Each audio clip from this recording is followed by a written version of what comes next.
Welcome back to the second part of this wonderful musical extravaganza, and I'd like you to welcome back all our wonderful boys. Aren't they gorgeous? Hey? And our next massive bucket of talent is the fantastic Mr.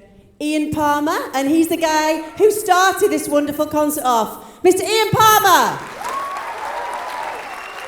I was very fortunate to study with Joe Morello and Joe, Buddy, Louis Balson, and the drummers of that era, Jim Chapin, who had just fine hand technique. You know, their technique on the snare drum was unparalleled. You know, they've got the finest pair of hands. You know, there's a lot of drummers today. You know, I love drumming in all its styles. You know, but for me, that music was something which encapsulated everything. Now, around that time, Buddy was in movies. You know, Buddy was a Hollywood star. You know, Gene Krupa was a Hollywood star. This is where drummers were at the front of the stage. This is where drummers were playing on the floor toms. So this evening at this concert, we've got 4 drummers playing in front of the band, celebrating that kind of era, really, and that way of thinking. And this really, sadly, is a bit of a lost art.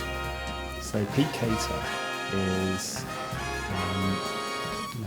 he's holding the torch in this country for this style of music. You know, when I talk about that as well, this is not old-fashioned big band music. This is contemporary big band writing.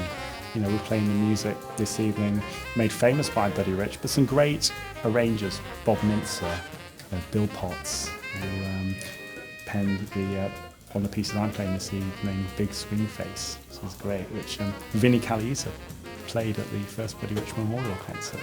So I think this music is attractive to drummers globally. I remember seeing some of the videos of Buddy Rich.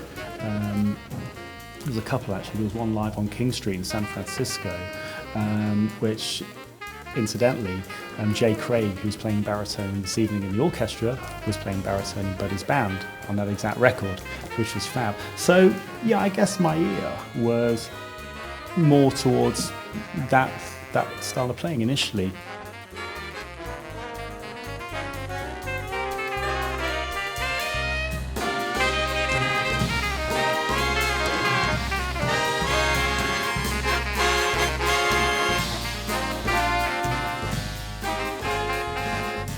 This is the 5th event. For me, Steve Gadd is one of my biggest influences.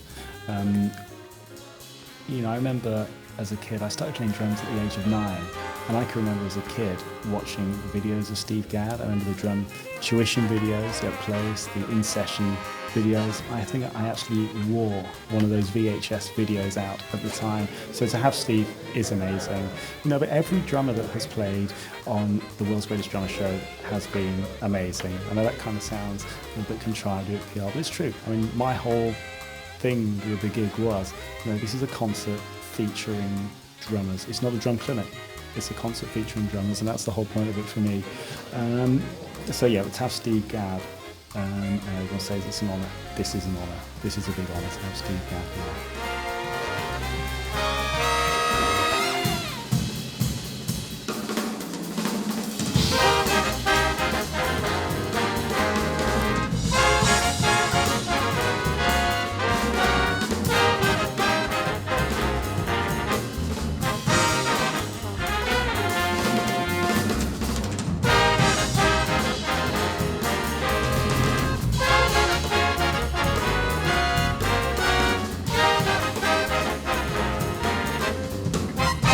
Everything's evolving, everything's changing, but also the ones who endure are the ones that change that game. So, you know, as I said, there's game changers, there's Tony Williams, there's Buddy Rich, there's Steve Gadd.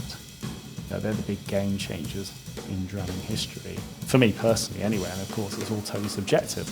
But will there be another Buddy Rich? No. Will there be another Tony Williams? No. Will there be another Steve Gadd? No. But there will be someone else that comes along doing something totally different. There'll always be game changers. You know, it's just how we define it. It's always a challenge. know what was challenging yesterday was doing a rehearsal, showing up there. I was organising the gig, everyone was like, oh, go on, Ian, get on with it. And I just walked in, and it was like, go on, Ian, go and play the drums. I'm thinking, my God, I'm playing this music of Buddy Rich, which, you know, is not the easiest music to play. It's a challenge, you have to think about it. And then Steve Gadd, lovely as Steve is, kind of chilling out the back, just watching what I'm doing. And I'm thinking, these guys are watching me play the music of Buddy Rich. And I wanted to be organising this concert. My parents used to say I couldn't fight out of a paper bag, you know, I couldn't organise anything, but to organise this concert, it's all just come together, which is great. Thank you. Thank you so much. Thank you.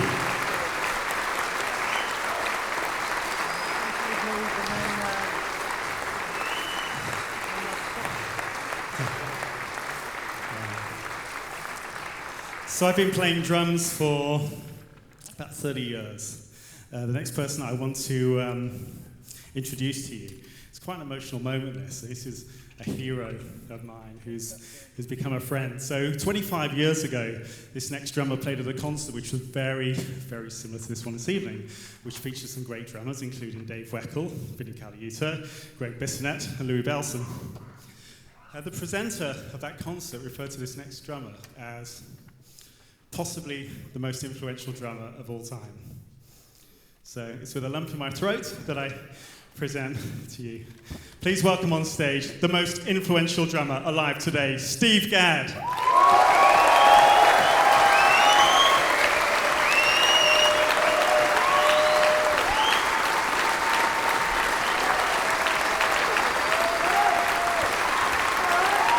Hello, thank you.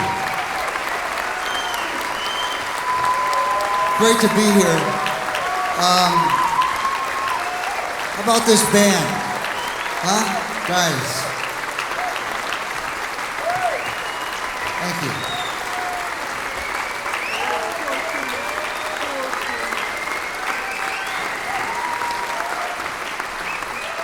I just want to, take a minute to thank Pete and Steve and Ian for inviting me here and making me feel so at home, and for giving me the opportunity to play with this great band.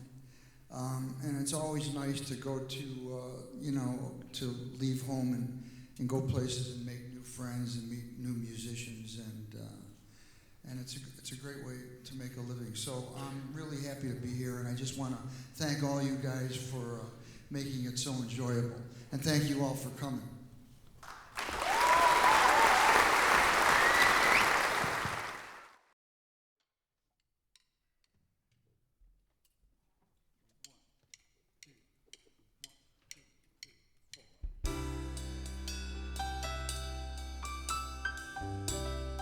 I love music, and I always have. Getting the opportunity to play with guys that can play and good listeners, and it's a joyous experience, And when it comes together and everyone can hear, it's a lot of fun. So, and when you feel the groove. That's what inspires you to keep on going after it, So it's not every night isn't as good as they're not all the same, but there's some high points that you keep on striving for that keep you going. I lived in New York for 20 years, so in order to be in this business, I think unless you're in a self-contained band that's successful, where everyone comes from a city outside of New York or LA or London. We got to go to those places where there's an industry, where there's music. So I went there and met some people and was lucky, and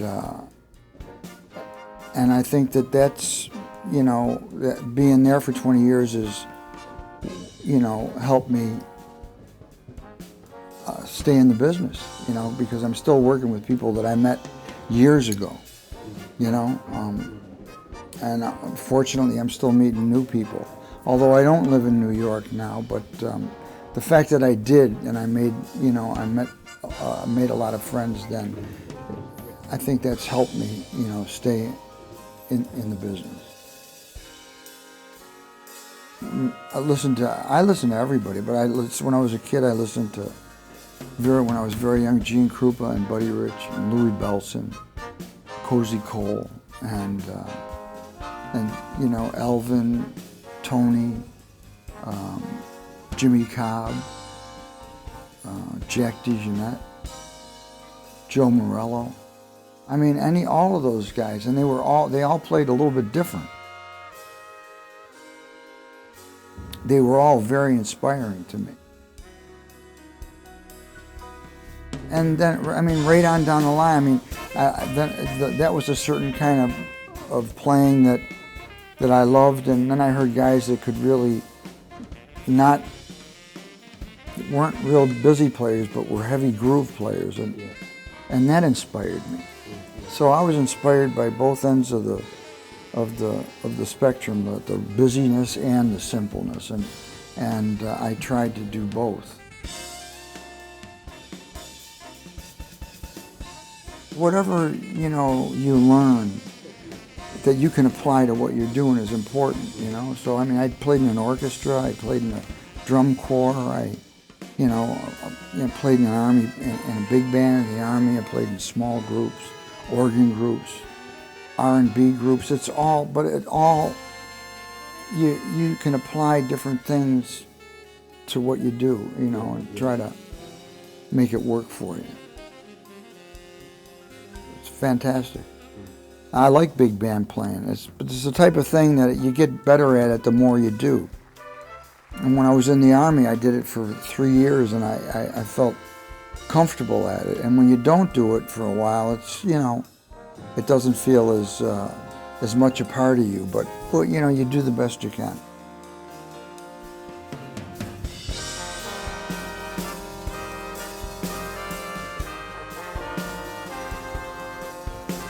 Ian's a nice guy, and it just was the right time. And we've been talking about it for a while, so it finally sort of made sense. It came together.